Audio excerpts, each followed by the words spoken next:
Il est plus ou moins 13h25 ce mercredi 24 mai 2022 quand l'hélicoptère transportant l'épouse du chef de l'État, Mme Antoinette Sassou Nguesso, présidente de la Fondation Congo Assistance, se pose à Mouyondi dans le département de la Bouinza. Les corps constitués locaux conduits par le préfet Jules Mokala-Tchoumou, secondé par Mme la mairesse de Mouyondi, Anne-Marie Kabala, et du sous-préfet de la localité Honoré Nzomio, ainsi que quelques membres du gouvernement, sont rangés pour accueillir chaleureusement la première dame du Congo. Côté religieux, Monseigneur Daniel Mizonzo, évêque d'Unkayi, aussi est là pour rendre hommage à l'épouse du chef de l'État. En effet, c'est une histoire d'amour et de mémoire qui lie Antoinette Sassou Nguesso à Mouyondi, terre de sa jeunesse, de son adolescence. Évidemment, avec sa célèbre ENI, École normale des instituteurs, Mouyondi modela beaucoup de jeunes filles, dont Antoinette Chibota, devenue Antoinette Sassou Nguesso. Le cœur plein de bonté et de joie, Madame Antoinette Sassou Nguesso vient accomplir un acte de reconnaissance envers cette localité qui lui a procuré la dignité de travailleur de l'enseignement, un métier noble.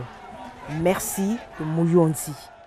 Après ce bain de foule bien mérité, pas de répit pour Mme Antoinette Sassou Nguesso. Juste le temps de se changer, la citoyenne d'honneur à vie de la ville de Mouyondi s'est dirigée vers le siège du Conseil consultatif des sages et notables de Mouyondi où l'attendaient ces derniers. Profitant de cette rencontre de courtoisie avec la première dame du Congo, les sages et notables ont étalé quelques soucis liés à l'eau, l'électricité, la santé et le chômage des jeunes, faute de recrutement. De plus, ils ont offert un bloc de 10 parcelles à l'épouse du chef de l'État en vue d'une résidence personnelle à Mouyondi, ville peuplée de 35 000 habitants. Un don assorti de 2 bœufs et d'autres produits agricoles. De leur côté, les cadres et autorités de la territoriale, conduits par le préfet du département de la Bouinza, Jules Mokala-Tchoumou, ont également présenté leur civilité à la première dame du Congo. Il s'agit de la représentativité des autorités des 10 districts du département de la Bouinza, assortis de 2 communes urbaines. C'était en présence des membres du gouvernement concernés par l'inauguration de l'ENFIS. Par la voix du préfet, quelques doléances ont été émises à la médiatrice sûre et directe auprès du président de la République. Fortement engagée aux côtés de son époux pour le développement socio-économique de notre pays, Mme Antoinette Sassou Nguesso a exhorté ses interlocuteurs à la prudence pour que les législatives et les locales qui pointent à l'horizon se déroulent dans la paix, gage sûr du développement. La paix chèrement acquise grâce aux efforts du chef de l'État Denis Sassou Nguesso, a souligné Mme Antoinette Sassou Nguesso. À l'approche des législatives et des locales, il n'y a pas de mauvais bruit dans la Bouinza. Il n'y a que les enjeux électoraux, a rassuré le préfet Jules Mokala-Tchoumou. Mercredi 25 mai 2022, la nouvelle École nationale de formation initiale et continue des enseignants est prise d'assaut par les populations visiblement heureuses et enthousiastes. Les groupes d'animation du terroir sont au rendez-vous. La tribune d'honneur affiche complet.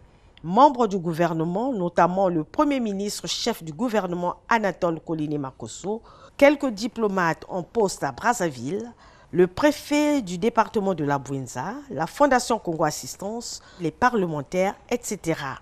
C'est dans cette ambiance qu'arrive à l'ENFIS l'épouse du chef de l'État, Mme Antoinette Sassou Nguesso, présidente de la Fondation Congo Assistance, présidente de l'OPDAD, l'Organisation des Premières Dames d'Afrique pour le Développement, présidente d'honneur de la Mouyondienne.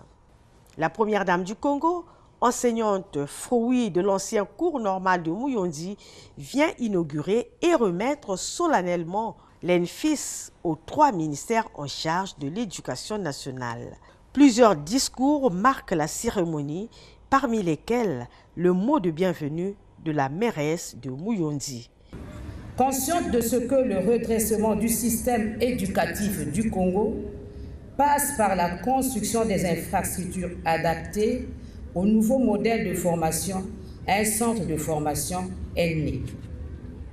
Ainsi, la première dame réalise sa promesse faite à l'occasion de la célébration du centenaire des pays de Muyonzi. Dans l'univers associatif du Congo s'illustre en bonne place la Muyonzienne, association créée en 1975, année internationale de la femme, par les anciennes du cours normal de Muyonzi, une association qui demeure active. Aujourd'hui, nous savourons le fruit de ces efforts continus dans ce lieu, devenu École nationale de formation initiale et continue des enseignants. La Muyonzienne exhorte la jeunesse congolaise, et particulièrement celle de la Bwenza, à préserver cet alma mater qui fait la fierté de l'éducation dans notre pays. Comme un rêve aujourd'hui qui devient réalité, l'École nationale de formation initiale et continue des enseignants est réalisée une œuvre splendide, grandissime et sublissime de Mme Antoinette Sassou Nguesso, fructifiant l'héritage reçu. Donner à tous les enfants une éducation de qualité qui leur apporte les compétences dont ils auront besoin dans le monde du travail et tout au long de leur vie est essentiel pour mettre fin à la pauvreté à l'horizon 2030, selon l'objectif de développement durable, l'ODD numéro 4. L'école est le creuset de la République, a martelé la ministre de l'Enseignement supérieur, de la Recherche scientifique et de l'Innovation technologique. Distinguée Première Dame, Madame Antoinette Sassou Nguesso, l'inauguration de ce jour, après la pose de la première pierre des travaux de construction en 2019, illustre à n'en point douter de l'importance du capital humain, dont le renforcement constitue l'une des pierres de touche du projet de société de son Excellence, M. Denis Sassou Nguesso, président de la République, chef de l'État, ensemble poursuivant la marche. Un espace bien aéré dans un environnement écolo, tel est l'emplacement de l'École nationale de formation initiale et continue des enseignants de Muyonzi.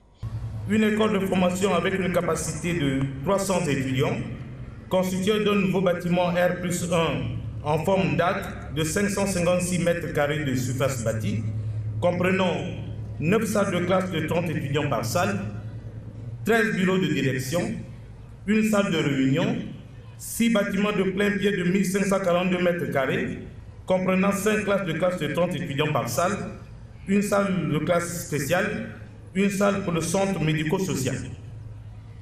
Un lycée d'application avec une capacité d'accueil de 1600 élèves pour 2 vagues, constitué d'un bâtiment R+1 et d'un bâtiment de direction plein pied de 1376 mètres carrés, un collège d'application avec une capacité d'accueil de 1600 élèves pour 2 vagues, constitué d'un bâtiment R+1 et un bâtiment de direction plein pied de 1376 mètres carrés.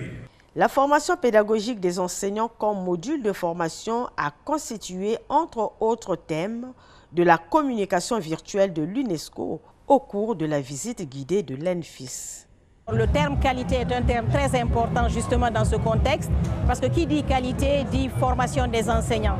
Les enseignants sont au cœur de la qualité et ce joyau qui est offert aujourd'hui sert vraiment de plateforme et de lieu de formation donc, de ces enseignants-là. Aujourd'hui, l'UNESCO se réjouit de cela puisque ça tombe à point nommé avec la mise en œuvre du projet financé par le Partenariat mondial pour l'éducation pour appuyer la mise en œuvre de la stratégie sectorielle de l'éducation dans sa composante 2 dédiée à la qualité qui nous demande de former en fait 6000 enseignants volontaires. Ce bijou haut de gamme est un devoir de reconnaissance pour Mme Antoinette Sassou Nguesso, la citoyenne d'honneur à vie de la commune urbaine de Muyonzi. Cette liesse populaire, à n'en point douter, est l'expression même de la profonde gratitude d'une population émerveillée de voir leur localité modernisée par cette infrastructure scolaire de taille.